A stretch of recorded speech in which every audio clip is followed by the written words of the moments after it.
Applying for scholarships is important, but applying for scholarships without a strategy is going to make you make so many mistakes. So today I'm going to be teaching you about 5 mistakes that scholarship applicants make and how to fix it. If you're new here, hi, my name is Dr. Sylvie. I got my first fully funded scholarship in 2014, and when I applied for my scholarship, I applied alongside other of my friends, and I was the only one who was chosen for the scholarship.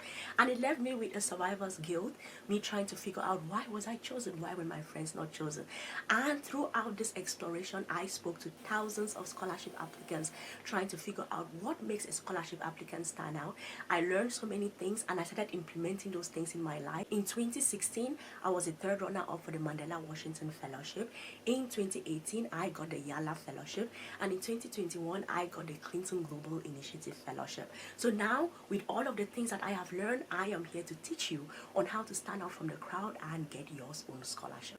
Number 1, not doing enough due diligence before you apply for a scholarship. In this video here, I talk about the 80-20% rule to scholarship applications and the importance of doing due diligence. Due diligence is you taking a step back, looking at the scholarship and analyzing, am I a good fit for the scholarship?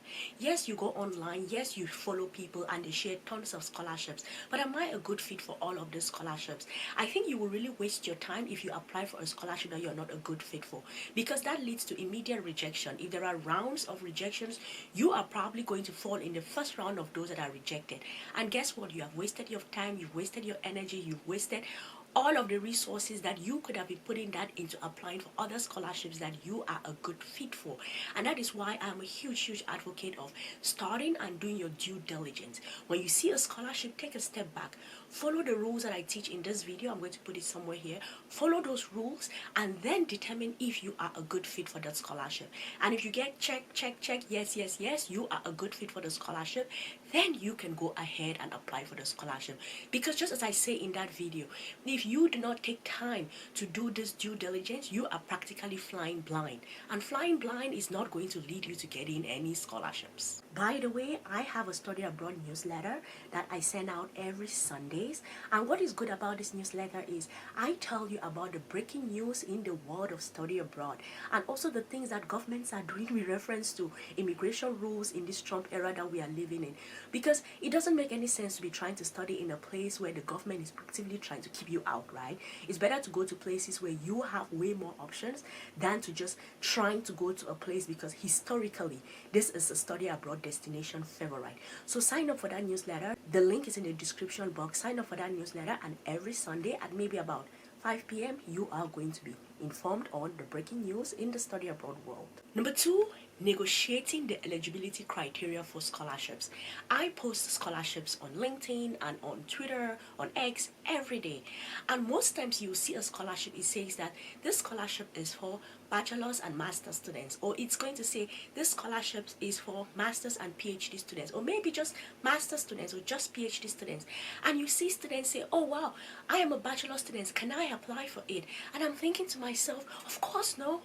Of course, no. Why do you think you can apply for it? The idea of applying for a scholarship is that you have to look through the eligibility criteria.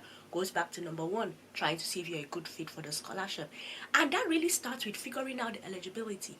If you do not meet any eligibility criteria, leave it, move it on to the next scholarship. I work with students one-on-one, so if you want to work with me from the start till the end of your application, you can definitely do that. So I was working with a student last year, and the scholarship actually required that students should be 35 years and below, and she just turned 36 years, and she was like, yeah, but can I still try? And I'm like, no, you cannot try.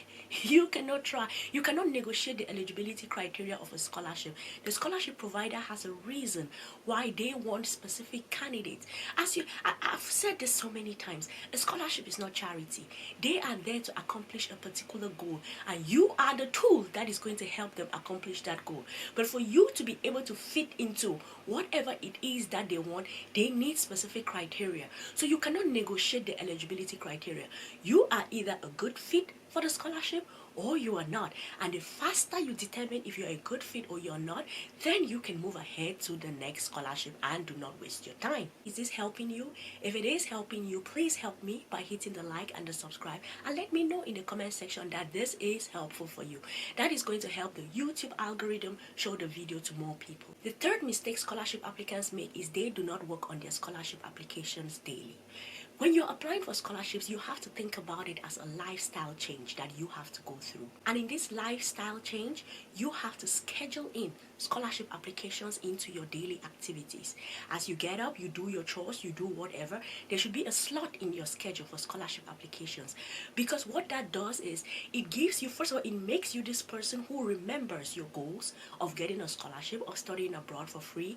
And also, it puts you in a position where you are pushing your applications forward daily. And what that does for you is you will see that your scholarship applications in terms of quality is going to move from mediocre to extremely advanced. And that is what your goal is, right? You want to get better and get better and get better. And working on your scholarship applications daily is going to do that for you. Before submitting generic statement of purposes, I have seen this so many times. A student writes an SOP, maybe reaches out to me or to some other consultant, and we are okay, fine, we are going to help review your SOP, we are going to help review it for you, and then we do it and then send it back to you. Then you take that SOP and you're applying for tons of scholarships. It does not work that way. Each scholarship has a goal. That is why it goes back to the 80-20% rule on scholarship applications and why you should watch that video, because you can see that each scholarship is unique. It has a particular thing that it's looking for. It has a particular ideal candidate that is looking for, and because of that, your SOP for one scholarship is not going to fit in the SOP for the next scholarship.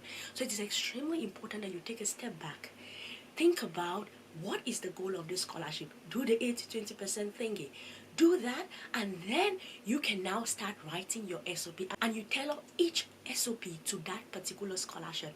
That is going to do you so much good, and to make sure that, number one, you're applying for scholarships that you're a good fit for, and number two, you are submitting SOPs that are targeted through to the ideal candidate that that scholarship is looking for.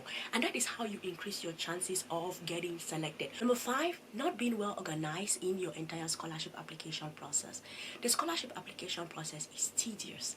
One day you find one scholarship left, the next day you find another one right, the next day you find another one left, and it can be extremely confusing. So it is important that you are organized. You need to have folders where you're putting all of these scholarships. You need to track the deadlines. You need to organize everything and track your application progress.